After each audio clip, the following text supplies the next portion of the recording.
क्या आप भी फेमस होना चाहते हैं?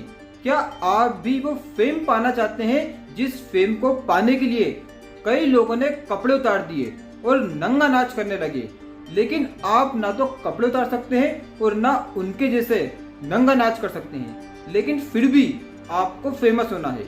या तो आप भगवा वस्त्र धारण कर लीजिए और जय श्री राम बोलिए, या फिर आप पीले वस्त्र पहनकर अभिनव की तरह राधे राधे बोलिए, आप फेमस हो जाओगे। आज के टाइम पर लोग फेमस होने के लिए सनातन धर्म को अपना रहे हैं। उनको पता है सनातन धर्म में इतने अंधभक्त हैं, अगर किसी ने भगवा वस्त्र पहनकर या पीले वस्त्र पहनकर जय श्री राम या राधे राधे बोल दिया तो वो उसको भगवान मानने लग जाते हैं और खुद को उसके सामने एक तुच्छ इंसान समझते हैं। फिर चाहे वो अभिनव अरोड़ा हो, फिर चाहे वो श्री किशोरी हो, और अब साध्वी हर्षा रिचार्या जो महाकुंभ का क्रश बनी हुई है, आज लोग उसके लिए पागल हो रहे हैं। महाकुंभ का पूरा फोकस हर्षा रिचार्या के ऊपर है।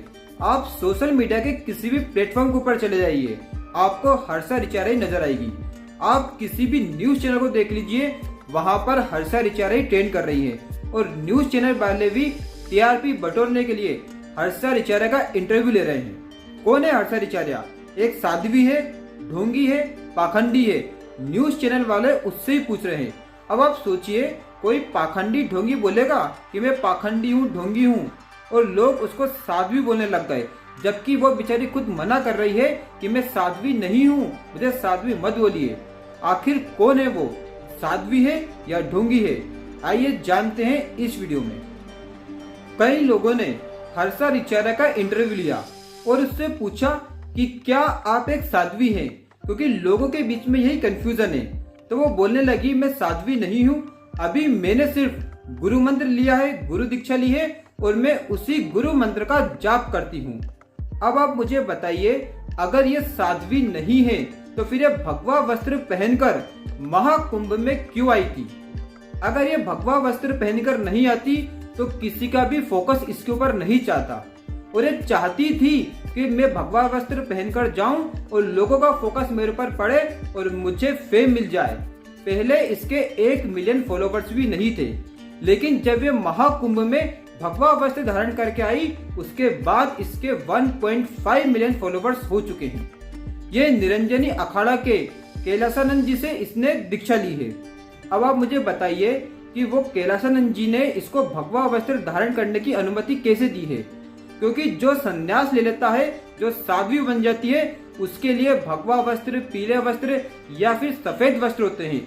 सनातन धर्म की यही विडंबना है, जिसने संन्यास नहीं लिया, जो साध्वी नहीं बनी, वो भगवा वस्त्र, पीले वस्त्र पहनकर घूमता रहता है।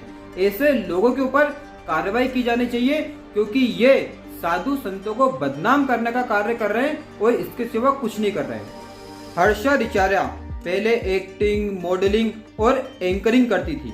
उसका कहना है, मैं 10 साल से एक अच्छे गुरु की तलाश में थी। मैं एक ऐसे व्यक्ति को गुरु बनाना चाहती थी जो मुझे अपनी बेटी की तरह रखे, और 2 साल पहले मेरी वो तलाश पूरी हो गई और मैंने निरंजनी अखाड़ा के स्वामी कैलासानंद जी से गुरु दीक्षा ली है।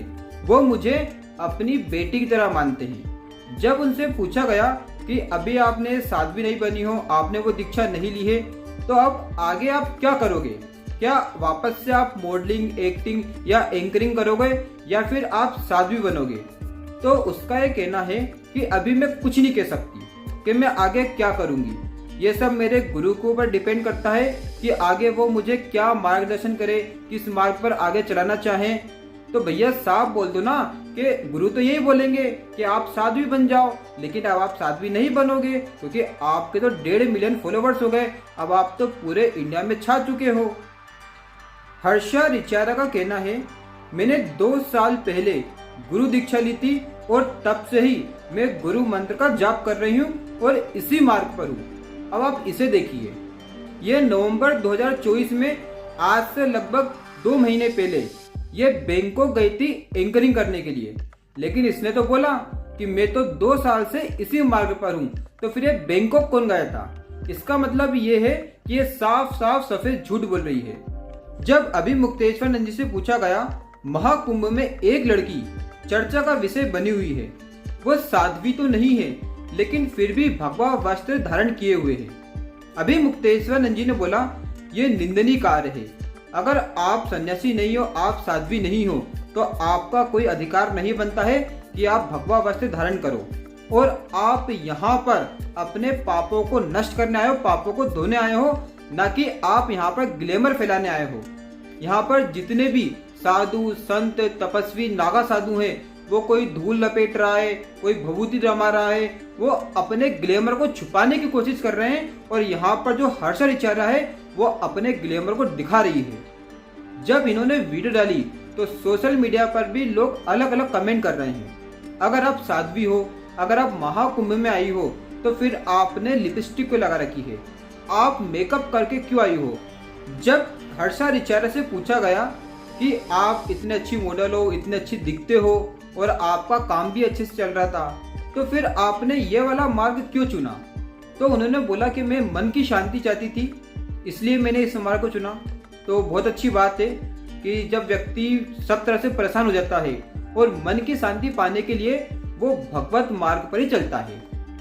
फिर हर्षा ऋचा बोलती है कि मैं सनातन धर्म को आगे बढ़ाना चाहती हूँ, मैं सनातन धर्म का प्रचार करना चाहती हूँ। ये बहुत ही अच्छी बात है। जो देखो वो अभिनव होगा तो वो बोलेगा मैं सनातन धर्म का प्रचार करना चाहता हूँ, भले ही वो बीच में से फूटा नहीं हो।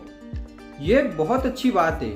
आज जो देखो वो सनातन धर्म का प्रचार करना चाहता है, चाहे वो अभिनव हो जिसको ये भी नहीं पता कि सनातन धर्म है क्या, सनातन का मतलब क्या होता है, लेकिन वो भी बोलता है कि मैं सनातन धर्म का प्रचार ही तो कर रहा हूँ। श्री किशोरी देखो तो मैं सनातन धर्म का प्रचार कर रही हूँ। और अब देखो ये हर्षा ऋचा, मैं सनातन धर्म को आगे बढ़ाना चाहती हूँ। भैया, क्या आप जब पैदा नहीं हुए थे तब से सनातन धर्म है और वह तब से आगे बढ़ रहा है? और हमारे सनातन धर्म को प्रचार करने की किसी को जरूरत नहीं है, क्योंकि हमारा सनातन धर्म बिना प्रचार करे हुए भी फल और फूल रहा है, आगे बढ़ रहा है। सनातन धर्म को कई सारे लोग अपनी मर्जी से अपना रहे हैं। सनातन धर्म की जड़ें पहले से ही इतनी मजबूत है, उसको जरूरत नहीं है किसी के प्रचार करने की। आज विदेशी यात्री देख लो, आज जो देखो वो सनातन धर्म को मान रहा है, उसकी जो परंपरा है, जो रीति रिवाज है, जो रिचुअल्स है, उनको पूरी तरह से फॉलो कर रहा है। यहाँ तक कि जो हिंदुस्तान में रह रहा है उनसे ज्यादा जो विदेश में रहते हैं वो लोग सनातन धर्म को मान रहे हैं, उसको फॉलो कर रहे हैं। तो सनातन धर्म को किसी की जरूरत नहीं है कि आप उसका प्रचार करें। आपको साफ साफ बोल देना चाहिए कि सिर्फ आप फेम पाने के लिए सनातन धर्म का एक सहारा ले रहे हो और आपको सनातन धर्म को बढ़ाने से या धर्म से कोई मतलब नहीं है। आपको सिर्फ फेम चाहिए, इसीलिए आप भगवा वस्त्र में आए थे, इसीलिए आपने धर्म का सहारा लिया है। और पास्ट में ऐसे कई सारे एग्जाम्पल है जिन्होंने धर्म का सहारा लिया, जो आगे बढ़े। फिर चाहे वो जय किशोरी हो, जो खुद को पहले कथावाचक बोलती थी और बाद में बोलती मैं तो साध्वी नहीं हूँ, ना मैं कोई सन्यासी हूँ, मैं शादी भी करूंगी, मैं सब कुछ करूंगी। पहले तो लोगों को भ्रम में डाला और अब बोलते हैं कि मैं साध्वी नहीं हूँ। यही हकीकत है। आज लोग बोलते कुछ और है और कल फिर पलटू हो जाएंगे वो। अगर आपको ये वीडियो अच्छा लगा तो वीडियो को लाइक कीजिए, चैनल को सब्सक्राइब कीजिए। जय श्री कृष्ण, राधे राधे, जय श्री राम।